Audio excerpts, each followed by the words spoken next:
security YouTube channel मु समस्या स्वागत करुच्ची पुणी गोटे नुआ वीडियो सहित आज वीडियो में आपको कहबी सुभद्रा योजनार गोटे अपडेट संबंध में अर्थात सुभद्रा योजनार अपडेट मीन्स 18 तारिख में आसुची सुभद्रा योजनार पैसा 18 तारिख सुधा आपण माने सुभद्रा योजनार पैसा पाइबे तो कौ माने पाइबे और कौन भूल जदि करथिबे पाइबे नाही सब कुछ डिटेल्स आज वीडियो आपण माने जानिया पई पाइबे वीडियो को लास्ट पर्यंत देखतु भलो लागले निश्चित भाबे लाइक शेयर सब्सक्राइब करिया पई केबे भी भूलिबेनी आसुन देखबा आज वीडियो देखो आसंता 18 जनवरी 2026 सुधा आपण माने सुभद्रा पैसा पाइबे और सेही माने पाइबे जो मानकर प्रथम किस्ती पाइथिले और दुईटा किस्ती पाइ नांती बा कोनोसी कारण से मानकर रिजेक्ट हेतिला तो से मानकर इंक्वायरी हेई कि तार रिपोर्ट मध्ये आसीची देन रिपोर्ट रे जो मानकर अप्रूव हेइची से माने निश्चित भाव रे सुभद्रा पैसा पाइबे पाखापाखि 4,57,681 जन हिताधिकारी ए योजनार लाभवान हेई परिबे बात पड़िथिबा द्वितीय किस्ती जो माने बात पड़िथिले सेही माने ए योजनार लाभ पाइबे एवं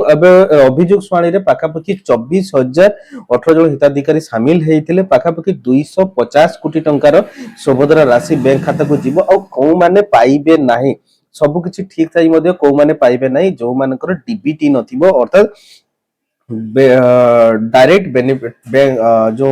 बेनिफिट ट्रांसफर बा बैंक अकाउंट रे जो मानकर डीबीटी नथिबो से माने ए योजना रो बात पड़िबे अर्थात पैसा तो सरकार देबे किंतु आपन को बैंक अकाउंट रे डीबीटी नथिबो तबे आपन माने पाइ परिबे नाही केमिति जानिबे आपन माने डीबीटी अछि कि नाही देखो जाकि एनपीसीआई रो वेबसाइट जो अछि National Payment Corporation of India रो जो वेबसाइट अछि सेठी जाकि आपन माने डीबीटी चेक करि परिबे किंबा आपन माने जो अछि आधार पोर्टल जाकि मध्ये आपन माने डीबीटी चेक करि परिबे